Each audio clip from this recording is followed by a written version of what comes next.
ಶುರುವಾಗಿದೆ. 29ನೇ ತಾರೀಕು 6ನೇ ತಿಂಗಳಿಂದ ಈ ಅಭಿಯಾನ ಶುರುವಾಗಿದ್ದು, ಅವತ್ತಿನ ದಿವಸನೇ ಕರ್ನಾಟಕದ ಕಾಂಗ್ರೆಸ್ ಆಡಳಿತದ ರಾಜ್ಯ ಸರ್ಕಾರ ಇನ್ನೊಂದು ಆದೇಶ ಹೊರಡಿಸಿ SIR ಪ್ರಕ್ರಿಯೆ ನಿಷ್ಕ್ರಿಯವಾಗಬೇಕು ಅಂತನ್ನೋದು ಒಂದು ಹುನ್ನಾರದ ಉದ್ದೇಶದಿಂದ ಒಂದು ಆದೇಶ ಹೊರಡಿಸಿದೆ. ಅದು ಆದೇಶ ಏನು ಅಂತಂದ್ರೆ PRC ಅಂತ ಹೇಳಿ, permanent resident certificate. Permanent resident certificate ಅಂತಂದ್ರೆ ಶಾಶ್ವತ ರಹವಾಸಿ ಪ್ರಮಾಣ ಪತ್ರ. ಶಾಶ್ವತ ರಹವಾಸಿ ಪ್ರಮಾಣ ಪತ್ರ ಯಾಕೆ ಈಗ ಅವರು SIR ಪ್ರೊಸೀಜರ್ ನಡೆದಾಗ ಈ ಒಂದು ಅಧಿಸೂಚನೆ ಹೊರಡಿಸ್ಬೇಕಂತ ಅನ್ನೋದು ಒಂದು ಪ್ರಶ್ನೆಯಾಗಿದೆ.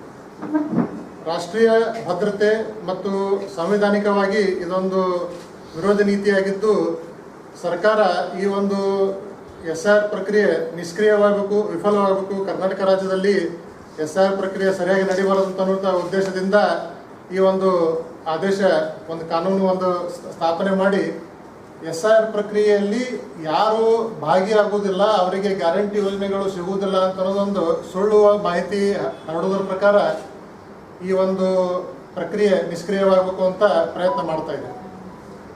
ರಾಷ್ಟ್ರೀಯ ಭದ್ರತಾ ಆತಂಕಕ್ಕೆ ಕಾರಣವಾಗುವ ಈ ಶಾಶ್ವತ ರಹವಾಸಿ ಪ್ರಮಾಣ ಪತ್ರ ಯಾಕೆ ಈಗ ಅವರು ರಾಜ್ಯ ಸರ್ಕಾರದವರು ಕೊಡ್ಬೇಕಂತ ಹೇಳಿ ಇಚ್ಛೆ ಮಾಡಿದರು?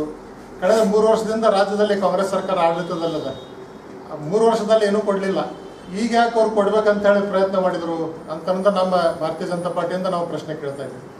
ನಿನ್ನೆನೂ ಕೂಡ ನಮ್ಮ ಮಾನ್ಯ ಕೇಂದ್ರ ಸಚಿವರಾದಂಥ ಶೋಭಾ ಕರಂದ್ಲಾಜೆ ಅವರು ಕೂಡ ಇದರ ಬಗ್ಗೆ ಒಂದು ಪ್ರೆಸ್ ಮೀಟ್ ಮಾಡಿ ಅವರು ಕೂಡ ಇದನ್ನು ಪ್ರಶ್ನೆ ಹಾಕಿ ಇದು ರಾಷ್ಟ್ರೀಯ ಭದ್ರತೆಗೆ ಆತಂಕ ಸೃಷ್ಟಿ ಮಾಡ್ತದೆ ಅಂತ ಹೇಳಿನೂ ಅವರು ಒಂದು ಆತಂಕ ವ್ಯಕ್ತಪಡಿಸಿದ್ದಾರೆ.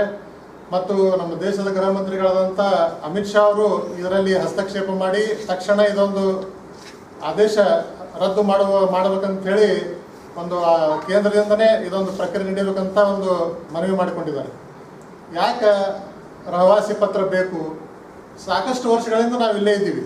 ಕರ್ನಾಟಕ ರಾಜ್ಯದೊಳಗೆ ಬಿಜಾಪುರ ಜಿಲ್ಲೆ ಒಳಗೆ ವಿಜಯಪುರ ನಗರದಲ್ಲೇ ನಾವು ಸಾಕಷ್ಟು ವರ್ಷಗಳಿಂದ ನಾವು ರಹವಾಸಿಗಳಿದ್ದೀವಿ. ನಮಗೆ ಯಾಕೆ ರಹವಾಸಿ ಪ್ರಮಾಣ ಪತ್ರ ಕೊಡಬೇಕು? ಆಧಾರ್ ಕಾರ್ಡ್ ಅದ, ವೋಟರ್ ಕಾರ್ಡ್ ನಮಗೆ ಮೊದಲು ಹಿಡ್ಕೊಂಡು ಅದ, ನಮಗೆ ಡ್ರೈವಿಂಗ್ ಲೈಸೆನ್ಸ್ ಕೊಟ್ಟಾರ, ಕೆಲವೊಂದು ಕಡೆ ಪಾಸ್ಪೋರ್ಟ್ ಅದ. ಇಷ್ಟೆಲ್ಲ ಪ್ರಮಾಣ ಪತ್ರಗಳಿದ್ದಾಗೂ ಶಾಶ್ವತ ರಹವಾಸಿ ಪ್ರಮಾಣ ಪತ್ರ ಅಂದ್ರೆ ಏನು? ಅಂದ್ರೆ ಇಷ್ಟು ವರ್ಷ ನಾವು ಯಾರು ಕರ್ನಾಟಕದಲ್ಲಿ ವಿಜಯಪುರದಲ್ಲಿ ನಾವು ಯಾರು ಇಲ್ಲಿದ ರಹವಾಸಿಗಳಲ್ಲೇನ ಅಂತ ನಾವು ಈ ಪ್ರಶ್ನೆ ಮಾಡಬೇಕಾಗ್ತದೆ. ಯಾಕೆ ರಹವಾಸಿ ಪ್ರಮಾಣ ಪತ್ರ ಈಗ ಒಂದು ಪ್ರಶ್ನೆ ಬಂತು ಅಂತಂದ್ರೆ, SIR ಪ್ರಕ್ರಿಯೆ ರಾಜ್ಯದಲ್ಲಿ ನಿಷ್ಕ್ರಿಯಗೊಳ್ಳಬೇಕು.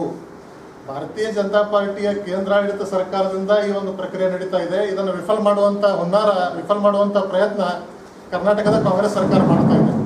ಅವರ ಆತಂಕ ಏನು ಅಂತಂದ್ರೆ, ಅವ್ರ ಮತ ಬ್ಯಾಂಕ್ ಇದ್ದಂಥ ಮತಗಳು ಈ ಒಂದು SIR ಪ್ರಕ್ರಿಯೆಯಲ್ಲಿ ಹೋಗ್ತಾವಂತೇಳಿ ಅವ್ರಿಗೆ ಒಂದು ಆತಂಕ ಅದ. ಯಾಕೆ ಆತಂಕ? SIR ಪ್ರಕ್ರಿಯೆ ಭಾಳ ಸರಳ ಅದ. ಅದನ್ನು ಸುಮ್ಮನೆ ಅವರು ಇಡೀ ರಾಜ್ಯದಾಗ ಒಂದು ಪ್ರಶ್ನೆ ಮಾಡಿ ಅದರ ಗೊಂದಲ ಸೃಷ್ಟಿ ಮಾಡ್ಯಾರ. SIR ಪ್ರಕ್ರಿಯೆ ಒಳಗೆ ನೀವು ಬರೀ ಫಾರ್ಮ್ ಮೇಲೆ ಸಹಿ ಮಾಡಿಕೊಟ್ರು ಸಾಕು. ಯಾರು ಮತದಾರ ಇದ್ದಾರ ಅವ್ರ ಮತದಾರರ ಹೆಸರು ವೋಟರ್ ಲಿಸ್ಟ್ ಒಳಗೆ ಉಳಿತದೆ. ಇದನ್ನು ಈ ವಿಷಯ ನಮ್ಮ ರಾಜ್ಯದ ಚುನಾವಣಾ ಆಯುಕ್ತರೇ ಹೇಳ್ಯಾರ. ಮತ್ತು ಹಿಂಗಿದ್ಮೇಲೂ ಯಾಕೆ ಕಾಂಗ್ರೆಸ್ ಸರ್ಕಾರದವ್ರು ಇದನ್ನು ಇಷ್ಟು ಈ ಪರಿ ಗೊಂದಲ ಸೃಷ್ಟಿ ಮಾಡ್ಲಿಕ್ಕತ್ತಾರ? SIR ಫಾರ್ಮ್ ಒಳಗೆ ಅವ್ರು ಕೇಳೋದಂಥದ್ದೇನು?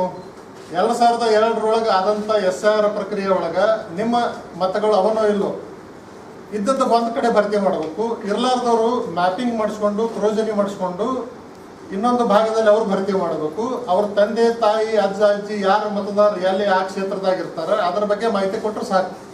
ಆಟೋಮೆಟಿಕಲಿ ಮ್ಯಾಪಿಂಗ್ ಆಗಿ SIR ಪ್ರಕ್ರಿಯೆ ಕಂಪ್ಲೀಟ್ ಆಗ್ತದೆ. ಮತ್ತು ಇಷ್ಟು ಈ ಪರಿ ಇದ್ದಾಗ ಶಾಶ್ವತ ರಹವಾಸಿ ಪ್ರಮಾಣ ಪತ್ರ ಕೊಡುವಂಥ ಏನು ಉದ್ದೇಶ? ಶಾಶ್ವತ ರಹವಾಸಿ ಪ್ರಮಾಣ ಪತ್ರ ಕೊಡುವ ಉದ್ದೇಶ ಏನಂತಂದ್ರೆ, ಅಕ್ರಮ ವಲಸಿಗರು ಕರ್ನಾಟಕ ರಾಜ್ಯದಲ್ಲಿ ಇದ್ದಾರೆ ಅನ್ನುವಂಥದ್ದು ಇಂಡೈರೆಕ್ಟ್ ಆಗಿ ಕಾಂಗ್ರೆಸ್ ಸರ್ಕಾರದವ್ರು ಹೇಳಿಕತ್ತಾರೆ. ಅಕ್ರಮ ವಲಸಿಗರು ಕಾಂಗ್ರೆಸ್ ಸರ್ಕಾರದವರಿಗೆ ಅವ್ರ ಮತ ಬ್ಯಾಂಕ ಅಂತ ನಾನು ಕೇಳ್ತೀನಿ. ಅಕ್ರಮ ವಲಸಿಗರಿಗೆ ಅವರು ಒಂದು ರೀತಿಯಿಂದ ಅಭಯ ಹಸ್ತ ಕೊಟ್ಟು ಅವರಿಗೆ ಒಂದು ಪ್ರಮಾಣ ಪತ್ರ ವಿತರಿಸಿ ಅವರ ಮತಗಳು ಕರ್ನಾಟಕ ರಾಜ್ಯದಲ್ಲಿ ಉಳಿಯುವಂಥದ್ದು ಒಂದು ಹುನ್ನಾರ ಈ ಒಂದು ಶಾಶ್ವತ ಪ್ರಮಾಣ ಪತ್ರದಿಂದ ಕರ್ನಾಟಕ ರಾಜ್ಯ ಸರ್ಕಾರ ಮಾಡ್ಲಿಕ್ಕತ್ತದ ಅಂತ ಹೇಳಿ ನಾನು ಆರೋಪ ಮಾಡ್ತೀನಿ.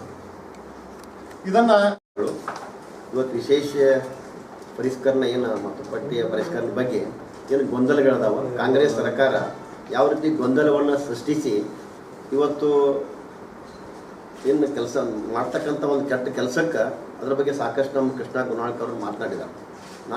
ನಾನು ಹೇಳೋದು ಇಷ್ಟೇ, ವಿಜಯಪುರ ಜಿಲ್ಲೆಯ ಜಿಲ್ಲಾಧ್ಯಕ್ಷನಾಗಿ ಪಕ್ಷದ ಅಧ್ಯಕ್ಷನವರು ಕೂಡ ಪಕ್ಷಾತೀತವಾಗಿ ಬಿಜಾಪುರ ಜಿಲ್ಲೆಯ ಜನರಿಗೆ ನಾನು ಮನವಿ ಮಾಡ್ತಾ ಇದ್ದೀನಿ. ಯಾಕಂದರೆ SIR ಪ್ರಕ್ರಿಯೆ ತಾವು ಪಾಲ್ಗೊಳ್ಳದೆ ಹೋದ್ರೆ ತಮ್ಮ ಮತದಾನ ಪಟ್ಟಿಲಿ ತಾವು ಇರೋದಿಲ್ಲ ಅಂತಕ್ಕಂಥದ್ದು ಕ್ಲಿಯರ್ ಇದೆ.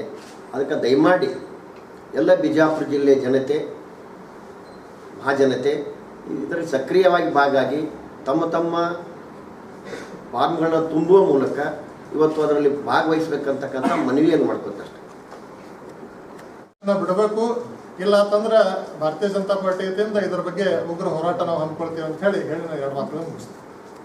ಈ ವರ್ಷ ಮಳೆ ಕಡಿಮೆ ಅನ್ನೋದಕ್ಕಿಂತ ಮಳೆ ಆಗೇ ಇಲ್ಲ. ಯಾಕಂದರೆ ಹಳ್ಳಿಗಳಲ್ಲಿ ಇವತ್ತು ರೈತರ ಪರಿಸ್ಥಿತಿ, ದನಕರುಗಳಿಗೆ ಕುಡಿಯೋ ನೀರಿನ ಸಮಸ್ಯೆ ಹಾಕಾರ ಆಗಿದೆ. ಯಾಕಂದರೆ ಆಲಮಟ್ಟಿ ಡ್ಯಾಮ್ನಲ್ಲಿ ನೀರಿನ ಸ್ಟೋರೇಜ್ ಇಲ್ಲದಾಗ ಭಾರತೀಯ ಜನತಾ ಜಿಲ್ಲಾಧ್ಯಕ್ಷನಾಗಿ ಕೇಳೋದು ತಪ್ಪು ಅಧ್ಯಕ್ಷ. ನಾವು ಅದ್ರ ಬಗ್ಗೆ ಚರ್ಚೆ ಮಾಡಿರಲಿಲ್ಲ, ಅನಿವಾರ್ಯ ಅಂತಕ್ಕಂಥ ತಿಳ್ಕೊಂಡು. ಈಗ ದೇವರ ದಯದಿಂದ ಇವತ್ತು ಮಹಾರಾಷ್ಟ್ರದಲ್ಲಿ ಮಳೆ ಆಗಿದ್ದರಿಂದ ಇವತ್ತು ನಮ್ಮ ಆಲಮಟ್ಟಿ ಡ್ಯಾಮಲ್ಲಿ ನೀರು ಹರಿದು ಬರ್ತಾ ಇದೆ. ಸುಮಾರು ನಿನ್ನೆವರೆಗೆ ಒಂದು ಅಂದಾಜು 60 TMCವರೆಗೆ ಸ್ಟೋರ್ ಆಗ್ತಿರ್ತಕ್ಕಂಥ ಒಂದು ಅಂದಾಜಿತ್ತು. ಇನ್ನೂ ಉಳಿದಂಥ ನೀರು ಹರಿವು ಮುಗಿದ್ರೊಳಗೆ ಸುಮಾರು ನಿಯರ್ಲಿ 80 TMC ಒಂದು ನೀರು ಸ್ಟೋರೇಜ್ ಆಗ್ತದೆ.